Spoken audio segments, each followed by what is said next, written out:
Hey everyone, Sarah here. So, quick question. Have you ever, said, I'm sorry to someone and it just felt a little bit weird? Oh, absolutely, Sarah. It's like you should apologize, but the words just don't quite land right. Or maybe you're not sure if you even should apologize. Exactly. It's like, did I sound genuine or did I sound totally awkward? Like, oh man. Well, you're not alone in that feeling, and that's actually what we're tackling today on the Daily English Pod.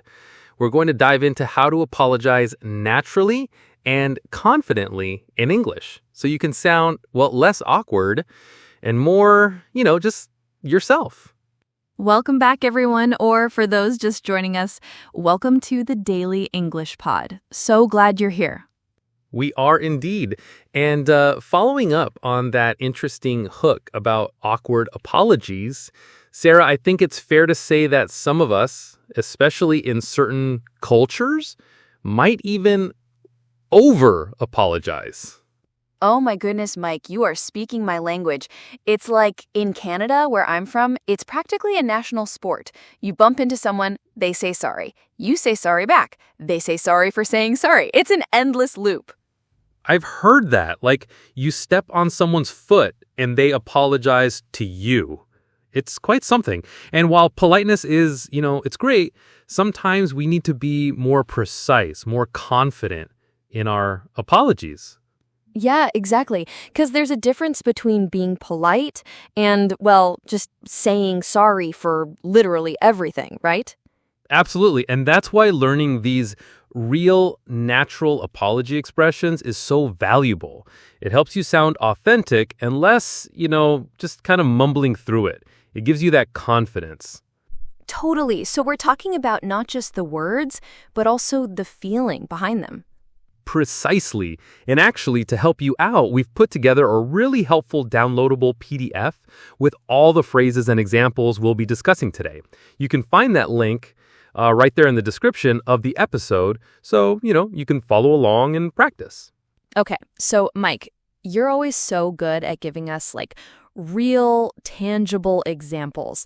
Let's imagine a situation, okay? All right, I'm ready. Lay it on me. Okay, imagine you're running really late for a friend's birthday party. Everyone's already there, the cake's about to be cut, and you just burst through the door. What's a natural way to apologize without, making it a huge awkward thing? Good one. So you're definitely feeling a bit flustered, right? A couple of go-to phrases I'd use, keeping it natural, would be something like, I'm really sorry for being late. I just totally lost track of time. That's a classic. Oh, I like that. Lost track of time. It's human. It's not like you're blaming traffic. It's just, it happens. Exactly. And another good one, maybe a little more empathetic, could be, thanks for waiting. I really feel bad about keeping you. See how that shifts the focus a bit? Ooh, thanks for waiting. That's interesting because it's an apology, but also a thank you. Wow, that's clever. I never thought of phrasing it that way. Yeah, it's subtle, but it's powerful. It shows you recognize their time is valuable and you're not just, just brushing it off. Ultimately, apologizing at its core, it's about taking responsibility for something, right? For the impact of your actions, even if it's small. Right. It's not just saying sorry as a reflex. It's owning it. Precisely. And that idea of taking responsibility, it's super important, especially when we talk about, say, workplace apologies. Let's say you've caused a delay on a project. You want to just say, oops, my bad. No, definitely not. Not in a professional setting. My boss would be like, excuse me? Right? So in those situations, you need phrases that convey that seriousness, that ownership. You might say, I take full responsibility for the delay. That's very strong, very professional. Oh, that sounds so official, but in a good way. Like you've got it under control. Exactly. And then, to add to that, to reassure people, you'd follow up with something like, I understand this caused issues. I'll make sure it doesn't happen again. That shows accountability for the future. So it's like, I messed up, but I'm learning, and it won't be a recurring thing. You got it. And speaking of showing that you've considered the other person, we also often reinforce our apologies with gratitude phrases. It softens them, makes them less about just guilt and more about appreciation for their patience.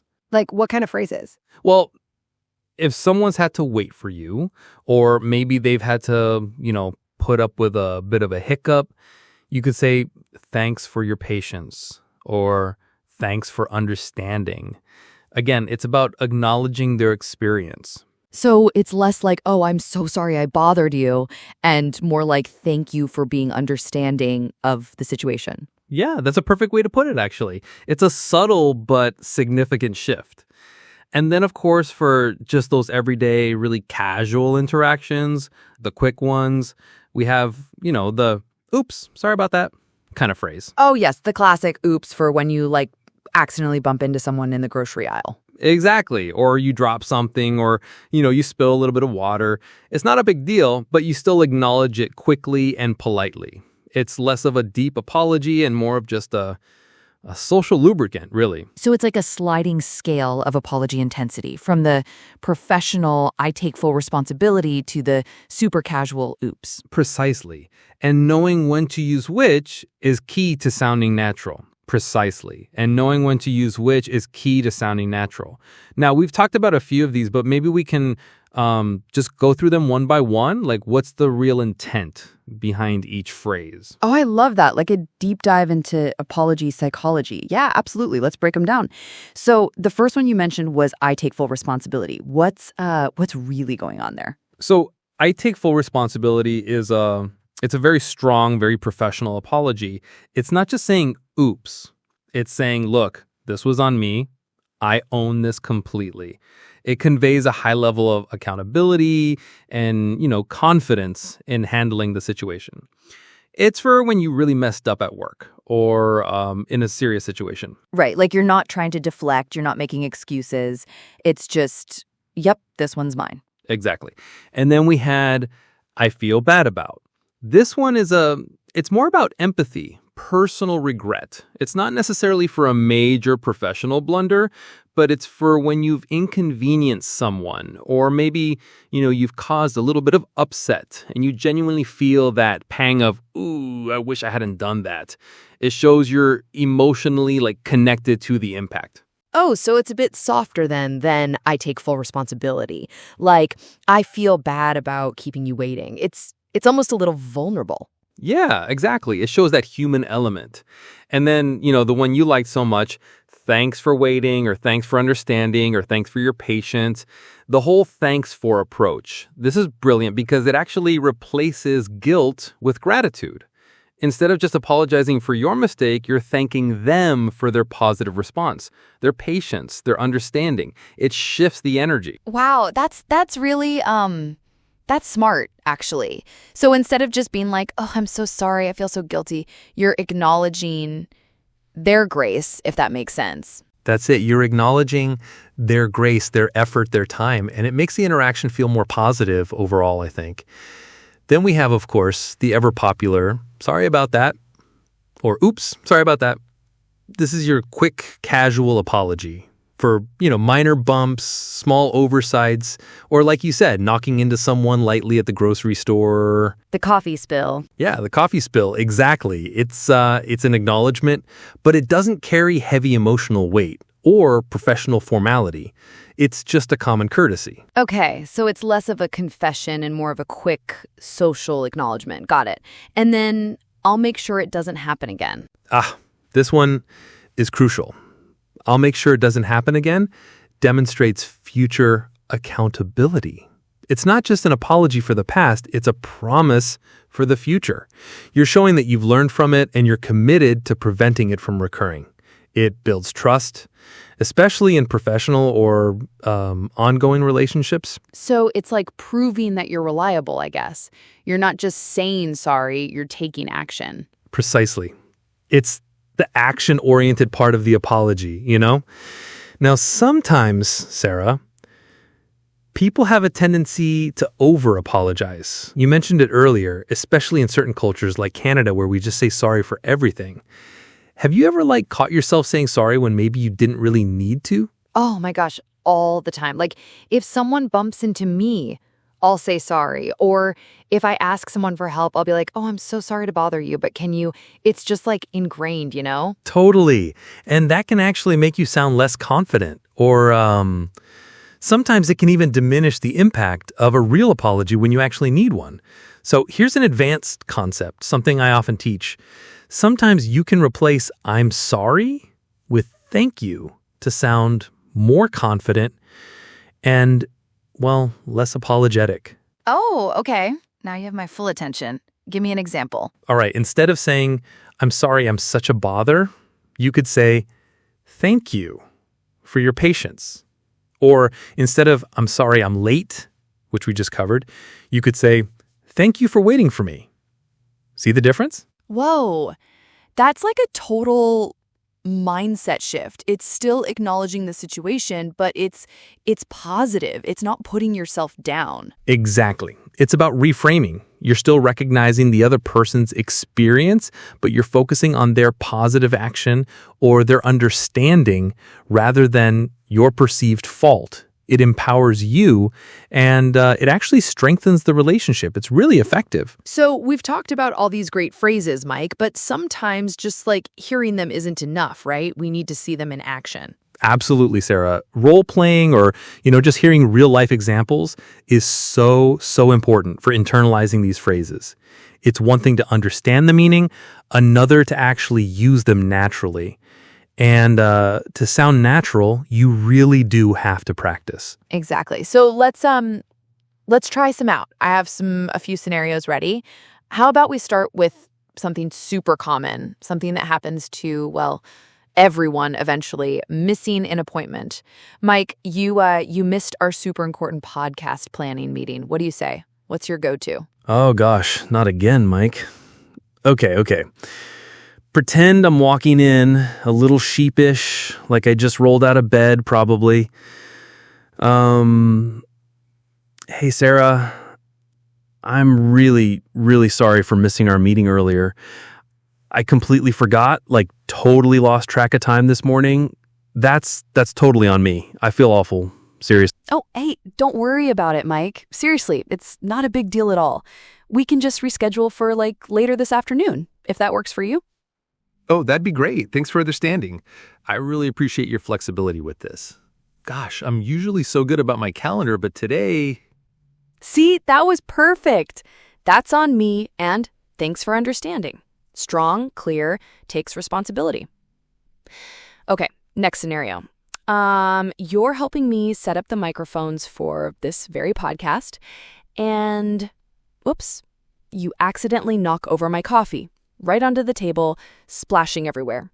What do you say then? Oh no, the horror, my worst nightmare, right there. The dreaded coffee spill. Okay, already envisioning the brown puddle spreading and the sticky mess. Oh no.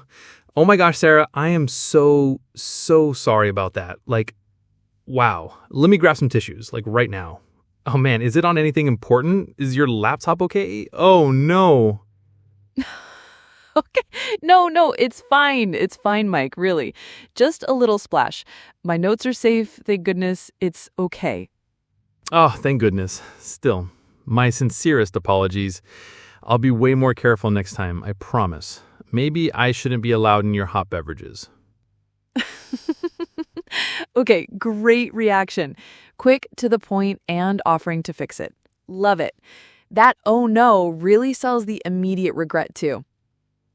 Last one for these role plays. This is a bit more serious, like a professional work situation. So you were in charge of, let's say, sending out an important email to our sponsors, a really, really critical one. But you accidentally sent it to the wrong list.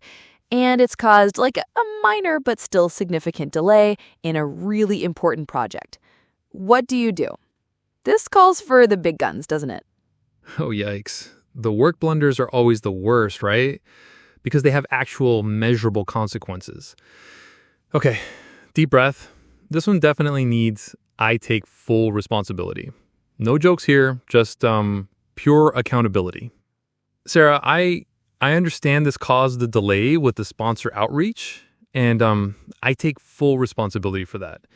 It was my error entirely in sending it to the incorrect list. I'm already working to fix it right now, and I'll make absolutely sure it doesn't happen again. I've double-checked the list for the next send. Right. Super clear. And you're not just apologizing, you're immediately saying how you're going to fix it and prevent it from happening again. That's really effective, actually. It shows you're not just sorry, but you're competent. Okay, so we've role-played, we've broken down phrases. Now it's time to test your skills. Are you ready for a quick little apology quiz, Mike? And you, our amazing listeners, play along at home. Ooh, a quiz. I love a good quiz. I feel like I've learned so much today. I hope I got a good grade. You'll ace it, I'm sure. All right, scenario number 1. Imagine you've made a pretty significant mistake at work, something that caused a noticeable hiccup. What's the best, most professional way to apologize?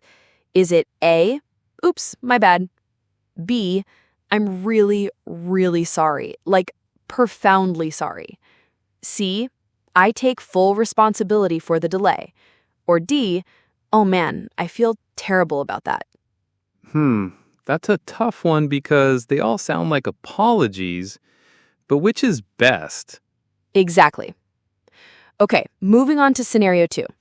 You accidentally hurt a friend's feelings. Maybe you said something without thinking. You want to show genuine empathy and regret. Which phrase would be best here? A, I feel bad about what I said. B, my apologies for the inconvenience. C, I'll make sure it doesn't happen again. Or D, that's on me. This one needs to be, from the heart. Totally. And finally, scenario 3. You arrive a little late to a casual get-together with friends. You want to acknowledge your lateness without over-apologizing or making it a big deal. What's a great alternative to just saying, sorry I'm late? A, my deepest apologies for my tardiness. B, thanks for waiting. I appreciate it. C, I'm so sorry. I totally lost track of time again. D, it's not usually like me to be late.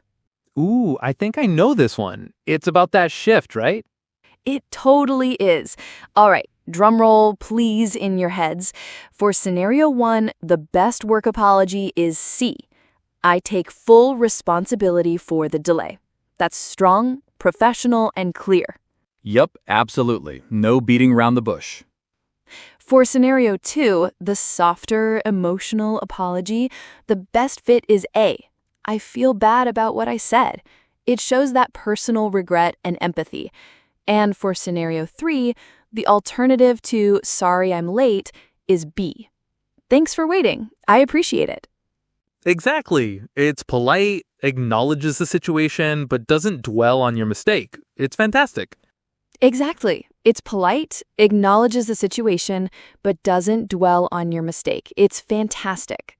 Well, wow, I feel like we've covered so much today about apologizing naturally. Who knew it could be so, nuanced, right?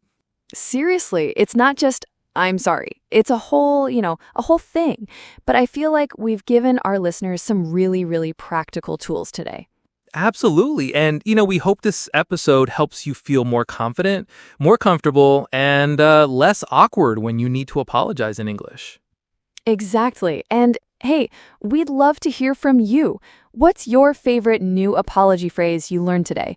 Or, have you ever had an absolutely hilariously awkward apology experience?